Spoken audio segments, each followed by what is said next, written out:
Hi, I'm Hannah Schmidt, and welcome to Flashback, where we take a look at some local stories from years gone by. Today, we go back to August 31st, 1993, where we get a behind-the-scenes look at the Chinook tagging process. During this 3-week project, the goal for this year was to tag at least 1,500 of the larger Chinook, a process that was both a challenge and an eye-opening experience.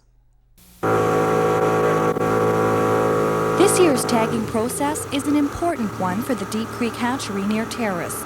The numbers they'll be able to provide to the Department of Fisheries will be an account of Chinook runs over the last 3 years. This year, the target is to tag at least 1,500 of the larger Chinook. The tagging process is a 3-week project which began on the 20th of August and will run until next week. The number of Chinook in the run is determined by counting the dead fish after they have spawned.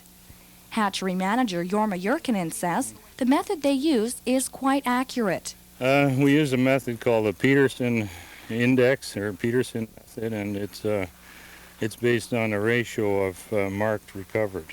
If we release, say, 1,500 fish into the river, and then later on we go and do a dead pitch and we find that 1 in 10 is marked, then we know that 1,500 is at least 1/10 of the population.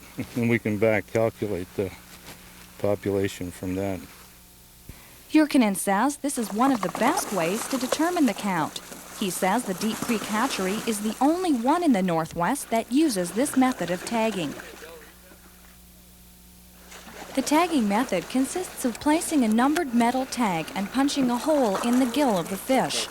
The information is then recorded, along with the details about the fish, which will later be used to determine very important statistics.